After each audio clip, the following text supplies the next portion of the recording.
What is up, explorers? This is a brand new series. We are starting a new series called Beyond the Dark. Now in Beyond the Dark, we're gonna go over a bunch of different crazy unknown things, whether it's ghosts. We're gonna go ghost hunting. We're gonna go exploring in the dark. For the first time on this channel, we are gonna actually go and investigate. I'm a skeptic. I don't really believe in ghosts, but sometimes it's always a what if. Did this happen? Is that really? Does this actually exist? Do aliens exist? I don't know. But that's why we made this new channel, this new series within the Exploring with Josh channel, and it's called Beyond the Dark. Again, we're gonna go over legends and rumors and all these different things. And instead of like, you know, just talking about it and having like a podcast or, you know, just sitting at my computer screen and showing you pictures, I'm actually gonna go visit these places. Doesn't matter where it is. It could be all around the world. I'm gonna visit them and we're gonna go over things and document it. Now, I'm already good at documenting and exploring places around the world. So now this new series can bring, I think it's gonna do really well, because I'm excited. Now this video, this is a quick one. I kind of just threw this black sheet against my black wall and I'm gonna start it off like this. Don't exactly know why or how, because it's really sudden, it's quick, but I think it's gonna work. Beyond the Dark, let's start it.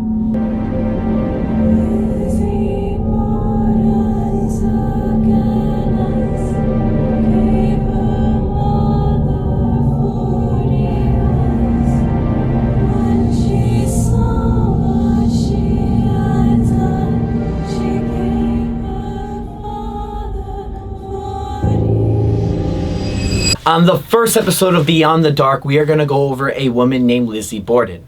Now in Fall River, Massachusetts, on 92 2nd Street, on August 4th of 1892, she found her parents both brutally murdered by an axe murderer.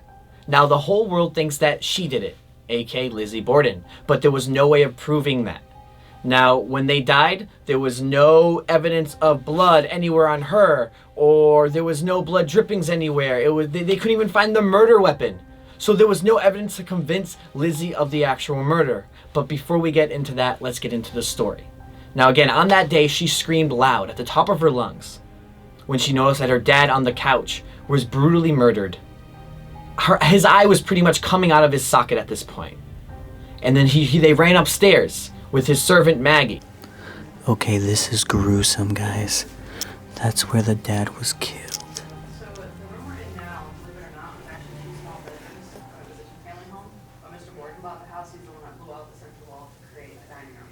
So almost everyone was here for breakfast the morning of the murders except for Emma. Emma had been in for Haven visiting friends. And they checked on her mom, or it's her stepmom, but her stepmom was also brutally murdered, and she wasn't on the bed. It looks like she was actually toppled over on the floor. So this is Lizzie's stepmom. John, you're standing where her stepmom died. Dude, just like take the picture of it. There you go. You gotta roll over. It's creepy, actually. Yeah, because this is where it all happened. Yeah, this is where she got hit 18 times or something. Oh my god, dude, look at this. I didn't even see this. That's the camera that was taken for her mom. And look at the blood. That is, oh, that's disgusting. You know what's crazy? What? Second ever crime photo. In the ever world. In the world. And the first one was Jack the Ripper. Yeah, and this is the same floor we're looking at right now. My God. Apparently, when they both were murdered, she was apparently sitting in another room just ironing the whole time, and she couldn't hear what was happening. Doesn't make any sense. I mean, again, we all think that Lizzie did it. I kind of think that Lizzie did it. And what was interesting is that when we rolled up to this house, we rolled up, mind you, it was like 1 p.m. we rolled up to this house in Fall River, and you can just tell it sticks out completely compared to all the other houses. This house was like, looks like a witch house, really dark and like kind of like black, brown, and greeny. Nothing like any other house.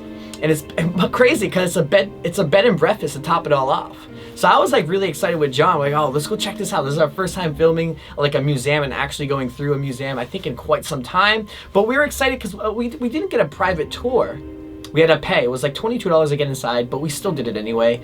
And it was really cool. Now, mind you, this place, you can actually spend the night there. And I want to spend the night. John wants to spend the night, but like it was completely booked out.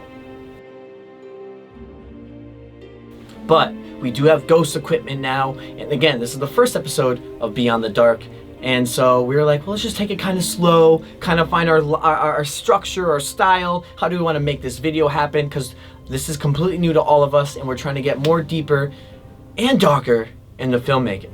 Now, this house was built in 1845, and we first walked into the front door, and you can just tell it was super old. Like, the walls are really thin. Walking in, you can hear the cracks, you know, walking into the first room, which was then the first room was the living room. And everything was kind of set up nice like a museum, which I kind of hate. That's why I like doing abandoned places, because everything's kind of just left the way it was, and whatever happens, happens, right? But it's still really cool to go through this museum and kind of like step my foot into a whole different realm than what I'm used to. Now, I guess that room, the first room was the living room. It was just used to like kind of like talk to guests and hang out and sit there pretty much. It wasn't used for anything else, and no one was really ever in there. They kind of just told us about the history about this place, and now you're gonna hear like the voice recordings of the girl who was our tour guide. I kind of kept all the audio of her saying everything about this place as we go on through the next building in the next room. She didn't feel very well and wanted to go to her room to lie down. She does just that. A little while later, Mr. Borden goes to his room, but he'd have to come to the mantel and grab the key. He went to his room, came back down, put the key back here in plain sight, and then sat down and took his nap. I know it sounds strange to have a key to a locked door in plain sight, but when we get into his bedroom, I will explain why this is here. Now, the next room we walk into was their lunchroom, where they're all eating at the dinner table. And behind there, if you notice, there was like this autopsy looking, it's like a basket, but a huge basket. And they did the autopsies of both the bodies of Andrew, which was the dad, and Abby, which was the stepmom, right there. And they didn't do it on the table, but they did it on those like kind of looking baskets against the wall right there, which was pretty spooky how they did the autopsies just right there in the house. You can see the skulls there as well, and the skulls is the exact replica of Abby and Andrew, and how their skull looked after someone, we don't know whoever axed their parents. Now, into the next room, this is where it freaked me out. It was kind of mind-blowing, right? Because you go inside this room, and you're looking at the photo of Andrew, and you look behind you, and you can see the couch where he was laying on, where he died on. And you can see the axe right there that they placed. It was meant for, it's a prop, but it was actually pretty spooky. And I'm over there axing John with it, you know, just kind of joking around, playing around. This is why I love going to these places and doing investigations. The fact that we have the picture of her dad's murder right here by the axe. And right here is where he died. It's freaky. John, are you scared? Dude, I'm scared of anyone with the last name Borden at this point. Anyone with the last name Borden, I'm staying away. Please, stay away from me. We can't be friends. Yeah, this place is pretty old and fancy. It was originally built in 1845. If you guys are wondering if I'm experiencing anything dark or creepy, not yet, but only at night I probably would. I definitely can see this place being very, very eerie for being so old, and then people dying from an axe murderer. But that was like a kind of like an mind-blowing experience for me, because it's like, dang, like they died right there and the picture shows it. And that's what freaked me out a bit. I'm like, oh my God, this is kind of getting dark. And then that's when my mind started feeling like, oh, I'm kind of feeling eerie vibes, right? But that's when you get really skeptical. It's like, is this place actually haunted, or is it just your mind playing tricks on you? And I think that's what kind of like is gonna that's what's gonna set the line on my videos compared to others, is I'm a skeptic. So when we start ghost hunting and things, I'm gonna be really into skeptic and saying, all right, that can't be real, there's no way, compared to other things, right? There's so much things I'm excited for in the future of this new series. So after we got done those rooms, we went upstairs. Now as we go upstairs, we're stepping on the old stairs. It's just cracking, crack, crack, crack. You know, we get upstairs, and the first room we walk into was actually Lizzie's old room. Now her old room was like my room small, but her room was like smaller than even mine, with no windows. I guess she went on vacation to Europe, and when she came back home with a ton of souvenirs, her other sister gave her that room, which was right on the side of it. It was a bigger room for her, and that's how she switched rooms. And then there was a locked door, pretty much right on the side of Lizzie's room. And when you open it, it opens up to her parents' room. I don't know exactly why they locked the rooms like that. Right, the parents were here. There's also this only other back stairway. For the servants' quarter. No, there's like the back door, but no one was allowed to come back here. That's what it was. So the only other way for like the sisters to get in here was from that room, but this door was always locked. So do you know why it was always locked? Oh, it was status, and he supposedly was a little crazy with the girls. Oh. Now behind Lizzie's room, that was her parents' room. And there was a door that led to the servants' rooms. And that was Maggie. And Maggie lived upstairs beyond that through a trap door. And we went upstairs, and mind you, that was the original trap door that you're gonna see. And we went up there and we touched it from 1845 when this house was built. And you can just see where she lived. Now there was like she's pretty much living in the roof, and it's cold up there. The house definitely ain't heated back in the day, so that kind of sucks. But that's where she lived, and she lived the longest. Now the whole Borden family died, and she lived like 10 plus years on more than everyone else in that whole family.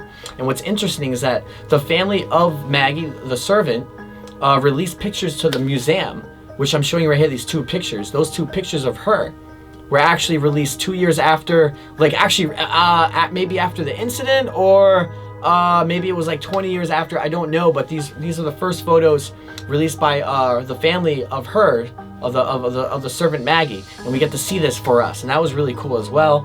I think the whole museum and everything was really cool and spooky.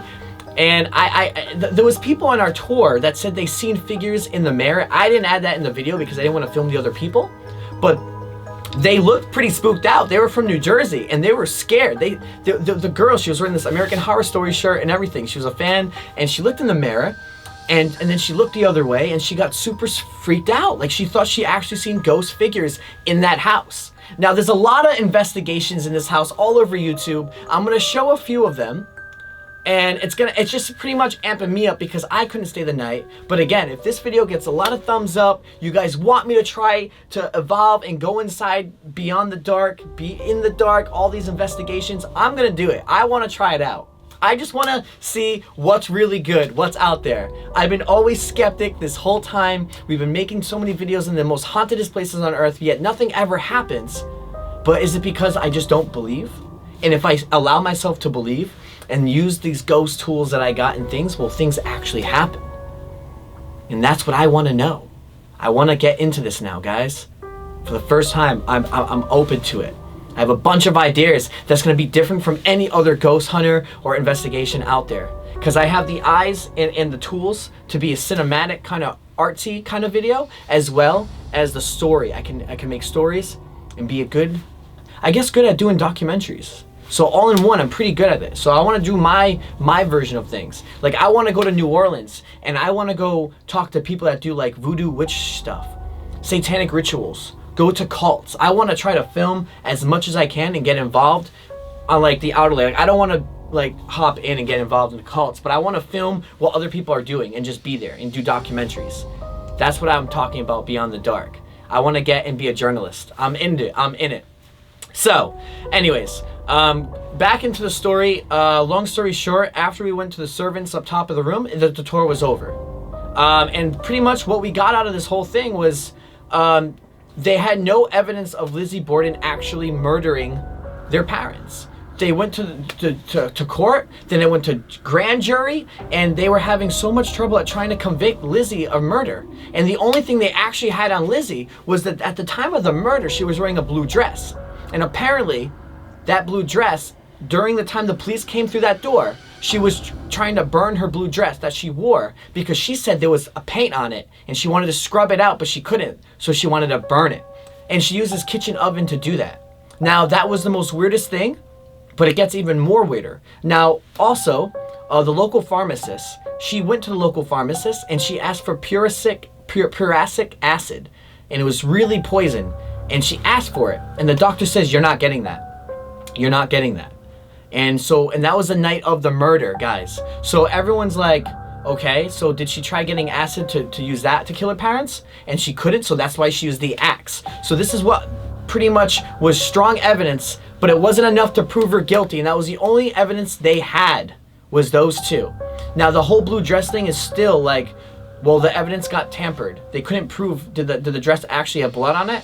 Or was there paint on it? No one knew. But it was the same exact time that she asked her parents, and they had, again, no blood dripping anywhere, no this, no that. There was no evidence of even the murder weapon in general. So because you have to be proven guilty, they couldn't prove it, and that's how Lizzie got away with murder. That's what I think. I think that Lizzie murdered her family, but then I also think she paid someone in her family to murder their parents. And that's what I think as well. It's either those two. I think it's her uncle that murdered their family, or I think it's Lizzie who murdered her family. It's definitely freaky, it's scary, and I actually really enjoyed this kind of like murder mystery that was never actually solved to the end. And now this is where we also learn new things as we're going along, is that her whole family is buried in Oak Cemetery. It's like Oak Grove Cemetery, it's right near us. So we decided to go over there and go visit the gravestones. And what's crazy is that I guess a lot of people go to the cemetery just to see Lizzie. And they have white arrows as soon as you drive in to go follow to their gravestone. No one else's, just white arrows to their gravestone. So we went to go visit them, and it was really spooky because the wind's rolling, the fog's coming in, it's rainy, the weather's dark, gloomy, pretty much Silent Hill vibes and the trees were orange. To top it off, all the leaves were orange. So it was a perfect time. Now, what I thought was interesting is that after, she was released from trial, she was done with jail in Taunton, Mass. She went back because she was in there for like 2 nights at first when her parents were murdered. Now, when she got out and after the whole court case was done, she ended up moving to the hills, they call it, like the most rich part of, I guess, her area. And she stayed there ever since. And she was worth pretty much $12 million at that time. And what was cool is she was so generous that she actually put her servants through college, their servants' kids through college, and donated a ton of money to like animal shelters and things like that. Now I'm thinking if a murderer, if she actually did murder her parents, why would she be so generous and nice and things like that? It's so hard. It's always like the what ifs, like did she actually do it or not? So I'm gonna leave you guys with this. In the comments below, do you guys think that Lizzie murdered her parents? Or do you think someone else did? Or was it an inside job? Or was it really just a random person who decided to murder the Borden family? Guys, this is the first episode of Beyond the Dark. I hope you guys enjoyed. Many more to come. I probably am going to be doing a different background. Maybe less talking, maybe more into the action. With this video was supposed to be more into the action and less talking. I wanted to do some kind of talk with a background, but mostly it's because I was on a private tour. I wasn't really allowed to film that much, so I had to keep it like this. Now, when we start doing the ghost investigations, there's going to be about 20% of the video, or 10%, of kind of like talking behind of a camera about how I felt, and mostly I'm just going to go right into it. But with this video, it was about 50-50, I'd say. So again, this is the first episode of Beyond the Dark. I hope you guys enjoyed. Rise above, just get out to explore. Peace and thanks for watching.